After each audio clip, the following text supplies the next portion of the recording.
Oi para todo mundo, falando da Parashat Ki Tetzeh. Parashat Ki Tetzeh, uma Parashá riquíssima em mitzvot, em vários mandamentos que existe aqui. O que eu vejo na Parashá que é muito forte, né, que é um dos pontos centrais que passa aqui em hebraico, se diz Abariah Hatichon, né, o centro da Parashá, que vai estar em volta aqui, é a preocupação de Deus com as pessoas de baixo nível social, pessoas que não têm condições de se proteger. Como, por exemplo, se a gente pega aqui, por exemplo, no Pasuk, no Perek 24, o Pasuk Yud, por exemplo. Kitashe beracha masat meuma lo tavol beto lavot avoto bachutz tamod vaish asher atanose bo yotzi elecha et avot achutz. Quando uma pessoa está te devendo alguma coisa que ele tem que te trazer, coisa de um pobre que tem que te trazer alguma coisa, não entra dentro da casa dele para te tirar, você espera lá fora e ele vai te trazer. Hoje em dia uma pessoa que deve dinheiro pro governo, Otzala Polo, como se fala assim em português? As pessoas que vão...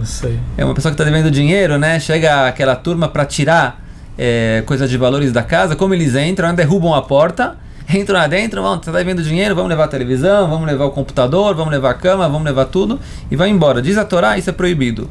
Você tem que tirar alguma coisa da pessoa, você espera fora e ele vai te tirar para fora. Você não vai entrar na casa da pessoa para tirar as coisas. Veja como Deus criou uma situação delicada, como dizendo respeito pela shirvah halashá, né? Pela baixa sociedade.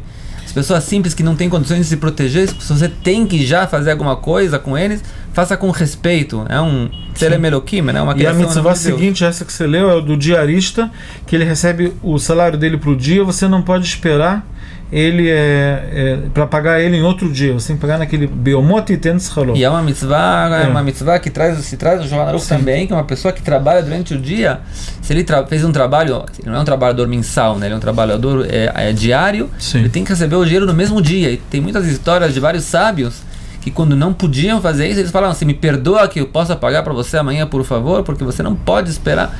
A pessoa está esperando receber o seu dinheiro, como diz a Torá aqui. Mais uma vez, a gente vê a preocupação da Torá pelas pessoas de baixo nível, especialmente. Ele continua também, né? Lotate mishpat ger yatom.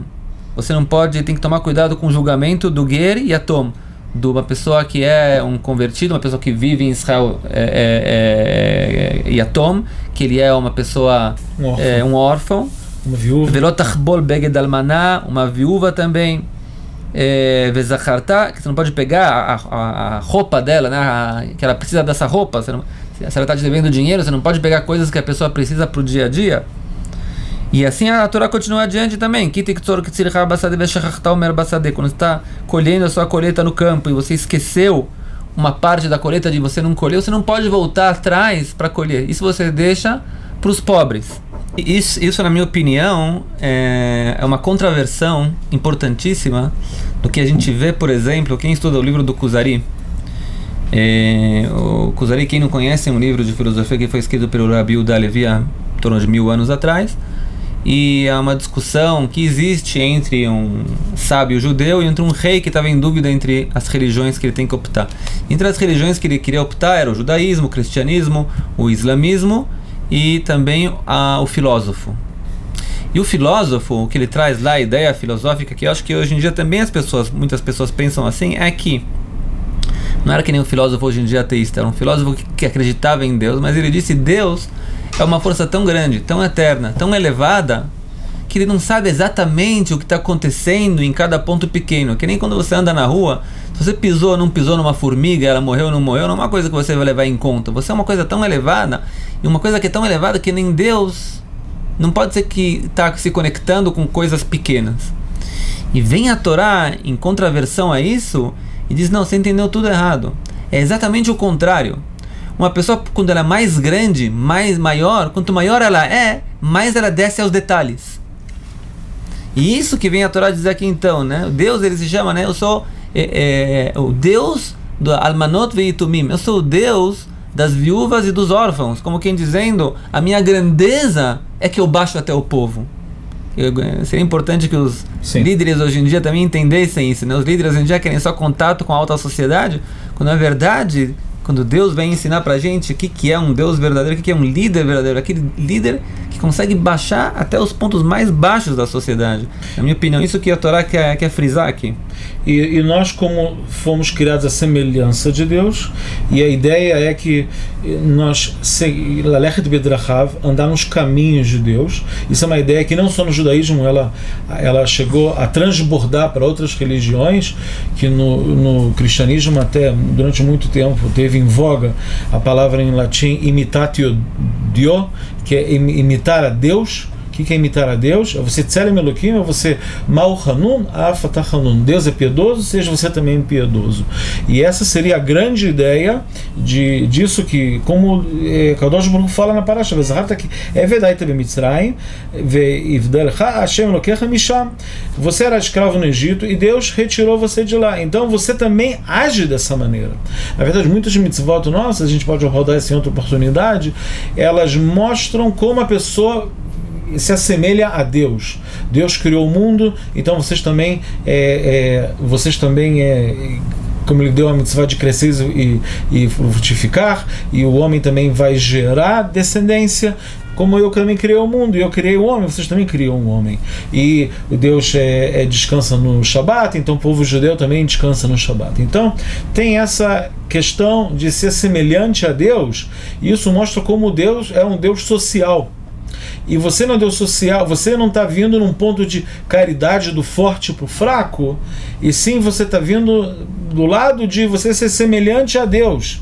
E aí você, conforme Deus, de maneira magnânima e não como o filosófico pensa, que é alguém que está num nível de grandeza tal, como você descreveu que o filósofo pensa, que Deus está nas esferas superiores, ele não se preocupa com uma formiguinha pequena ou um pobre que está na margem da sociedade, e para ele isso pode ser tão importante quanto qualquer outra coisa. Isso na verdade também a gente viu que é a diferença entre Itró e Moshe. Quando Itró, o sogro de Moshe, queria dar para ele aquele aconselhamento que você não deve tratar de todos os assuntos judiciais do povo judeu. Você tem que ter um corpo de juízes que vai te ajudar. E como Itró fala? Itró diz que as coisas grandes você trata, e as coisas pequenas você deixa para os outros juízes das instâncias inferiores. Moshe, ele aceita a questão de Itró, mas ele não usa o termo na Torá coisa grande, coisa pequena. Ele fala coisa cachê e coisa kal. Uma coisa que é complexa, uma coisa que é difícil. O que é uma coisa difícil? Pode ser que é uma contenda, pode ser que é uma disputa entre duas vizinhas sobre uma galinha. 5 shkalim, 5 dólares. O que interessa? Isso é uma besteira, mas pode ser que lá dentro tem inerente uma questão muito complexa.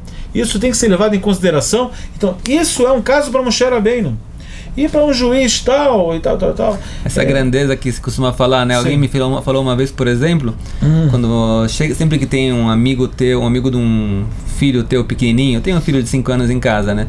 Chega um amigo do filho, e aí ele vê aquele caminhãozinho que tem o teu filho e começa a brincar com o caminhão. E aí o filho com aquela cara, né? Pai, ele pegou meu caminhão, né? E você fala, que te interessa o caminhão, né? É um caminhãozinho de nada, deixa ele brincar e pronto, né? Agora, se fosse o teu carro, e alguém entrasse no teu carro e começasse a dar voltas em torno, né? Você também faria a mesma coisa também? Não, deixa um carro, deixa pra lá. Não, pro teu filho, esse caminhãozinho é o carro dele. Sim. E você pode tentar educar ele a dar e entregar, mas entenda pelo menos a dificuldade dele de entregar o caminhãozinho dele para um outro amigo. Sim. Tem que ser que nem Deus. Deus entende que pra gente, apesar de que muitas coisas pra ele é besteira, Deus entende que pra gente isso é importante nesse momento. Sim. E tem que ter essa grandeza de Deus de entrar em detalhes. Uma vez um amigo meu me perguntou, isso tem a ver com a mesma ideia também, né? Que ele vê que na Torá tem tantos detalhes. Como pode ser que Deus está tão interessado em detalhes? Ele falou que ele constrói uma sukkah, né, na festa de Sukkot, na festa das cabanas, como se chama, né?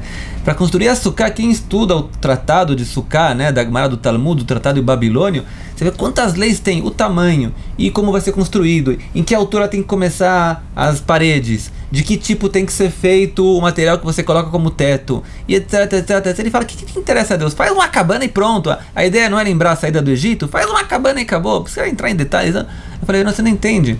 Como a gente está falando sobre uma coisa divina, quanto mais divina é uma coisa, mais detalhes ele vai entrar. Ele quer que cada número represente uma coisa. Ele quer que a cabana seja de um tamanho que a pessoa possa sentir da maneira como ele quer que sinta. E cada coisa vai ter exatamente o seu significado. E essa grandeza de Deus que ele baixa nos detalhes. Sim, porque a gente fala detalhes que a gente, como você colocou, a escala é menos importante do que a importância, o valor intrínseco da coisa. Porque a pessoa pode falar, isso é uma coisa pequena. Então, para Deus, também a humanidade é uma coisa pequena. É uma poeira do planeta Terra entre algumas galáxias. Existem bilhões de galáxias. Se você escolhe a escala de Deus, você vai ser poeira em alguma escala que foi decidido, porque Deus não olha a escala, Ele olha o valor que tem na cada coisa. Então, você parar de pensar em termos de escala, de ordem de grandeza, e ver o valor da vida em cada pessoa, uma pessoa que está precisando, uma pessoa que está na margem da sociedade, ou um animalzinho, alguma coisa, você vira mais semelhante a Deus. Meu Deus, eu vou completar com uma historinha então. Se a gente está falando sobre a Tzedakah, tem um senhor agora que ele estuda com a gente de manhã. Não sei se eu contei isso uma vez, eu vou contar de novo para as pessoas que tem a ver com Tzedakah, né? É um senhor de manhã que ele estuda com a gente, que é um senhor de 89 anos, que teve, na época da Segunda Guerra Mundial, na Polônia, e a família dele ficou escondida durante mais do que 2 anos, num esconderijo de 1,20 m por 5 metros, uma família de um homem, uma mulher, os pais e 3 filhos. E sobreviveram, depois de 2 anos, comendo batata. Durante 2 anos, tinham um senhor não judeu que deu refúgio para eles, recebeu inclusive o prêmio do Yad Vashem aqui do Instituto de Israel como Hassid Umot HaOlam, como os povos, e é um senhor muito rico. Ele dá muito dinheiro aqui em Israel para várias instituições de Torá e de tudo. E uma vez alguém perguntou para ele no Daf Yomi, como você começou a tua fortuna?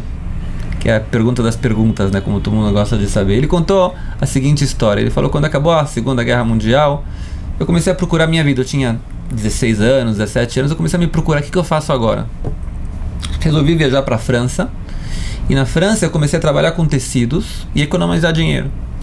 E no Shabbat eu ia para uma yeshiva para poder respirar um pouco a área espiritual, né, que me faltava da minha época da yeshiva quando eu estava na Polônia.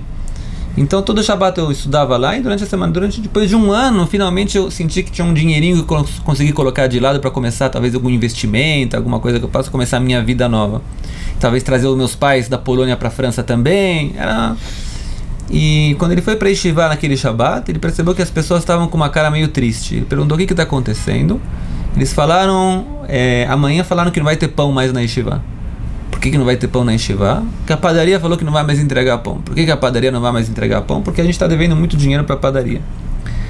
E aí ele foi para a padaria e perguntou para o padeiro: por que estão devendo dinheiro? Não estão devendo dinheiro, não vou pagar, a partir de amanhã não tem mais pão. Quanto dinheiro eles estão devendo? Ele falou uma quantia. Essa quantia, ele fez as contas, era exatamente a quantia que ele economizou durante o ano todo. Imagina um rapaz judeu que acabou de sair da guerra, que economizou com dia a dia, né, durante um ano inteiro o que ele precisava. E aí ele falou que ele começou uma discussão interna dentro: o que eu faço agora, né? Dou ou não dou? No final ele falou, tem a ver com a próxima paraxá, que eu pensei em falar na próxima, já adianto agora, né? Ele falou: tem essa mitzvah de Bikurim, né, que é uma mataná, que é a primeira coisa tua você entrega para Deus. Tem parecido com a ideia da Tzedakah, né? A gente entrega para Deus as nossas forças, que a gente trabalhou para Deus. Ele falou: já que esse é o meu primeiro esforço que eu fiz na minha vida, que eu juntei dinheiro, o meu primeiro salário, eu vou entregar isso para Deus. Entregou todo o dinheiro para Deus. Ele falou: desde aquele momento, tudo que eu toquei virou ouro. Todos os negócios que eu fiz na minha vida naquele momento deram certo, e eu acabei fazendo o dinheiro que eu fiz. Então a gente vê que nem você falou, quando a pessoa se comporta como Deus, que está se importando com o próximo, que está se importando com o que acontece com as pessoas pequenas, com aquele pequeno Bahur Yeshiva, aquela pessoa simples, a viúva e o órfão, etc, etc. Mesmo que eles não tenham importância a princípio na sociedade, Deus se importa muito com eles. E você também se importar com eles, isso vai te colocar numa posição importantíssima aos olhos de Deus. E se Deus quiser, as bênçãos de Deus vão se refletir não só no mundo espirituais, no mundo vindouro, como também na nossa vida já material aqui também, já no nosso mundo, vendo as bênçãos completas de Deus, se Deus quiser. Que a gente também possa ver também, se comportar como Deus e ver bênçãos já aqui no mundo material, para poder trabalhar a Deus da melhor maneira possível. Shabbat Shalom. Shabbat Shalom.